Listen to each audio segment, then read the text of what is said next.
Hey guys, first off, sorry I couldn't be at meeting today.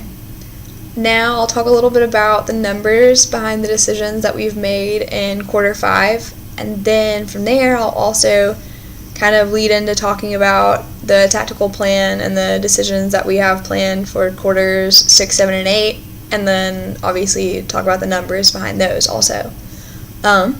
If you look at the pro forma cash flow, then if you look under quarter 5, you'll see that we had a beginning cash balance of over $1 million. So I thought that was pretty good and a great number to have. It's always good to have some cash to work with. Then in quarter 5, we will have revenues of about $6 million, which is awesome. Then if you look at what we would be spending the most money on, obviously one that makes the sense is production.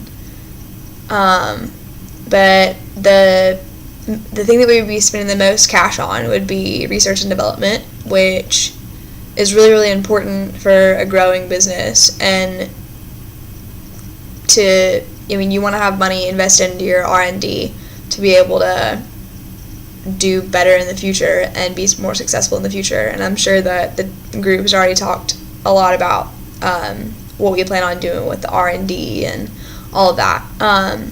So I feel like that's definitely a necessary expense. Even though it is a lot, I feel like it makes the most sense to put that money in now. That way we can benefit from it in future quarters. So then obviously we are going to be talking to the venture capitalists, and we're going to be asking for the full $5 million, and we plan on getting the full $5 million. So if everything goes as planned for quarter 5, then if you look at the ending cash balance, then we'll have close to $2 million.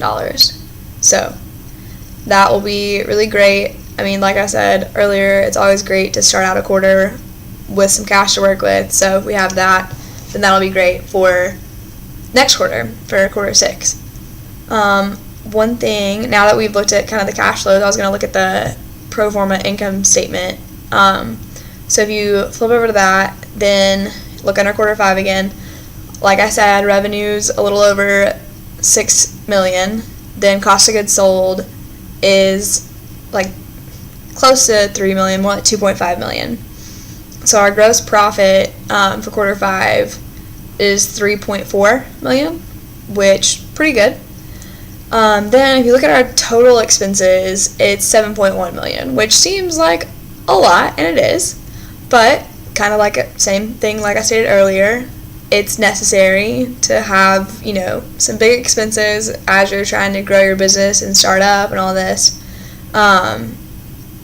And same thing you can see on this is that the biggest expense is definitely research and development.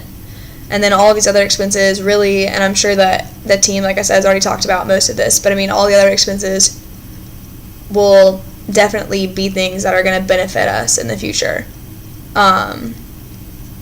So then for quarter 5, we would end up having a net loss of about $3.7 million,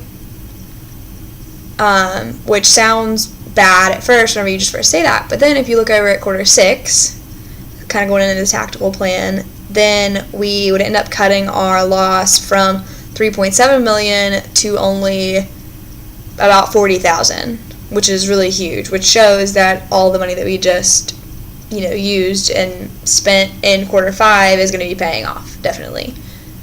So then even after that, if you go over to quarter 7, it goes from quarter 6 having a $40 million loss to quarter 7 having a $4.2 million net income, which is massive jump there too.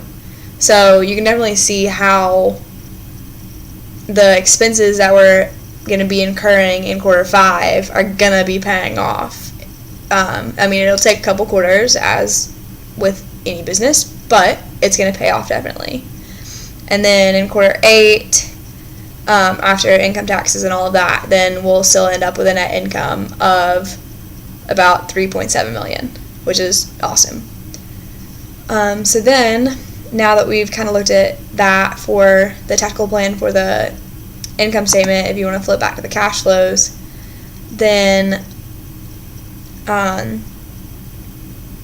for quarters 6, 7, and 8, you can see that we're going to be doing some things with research and development, which is important.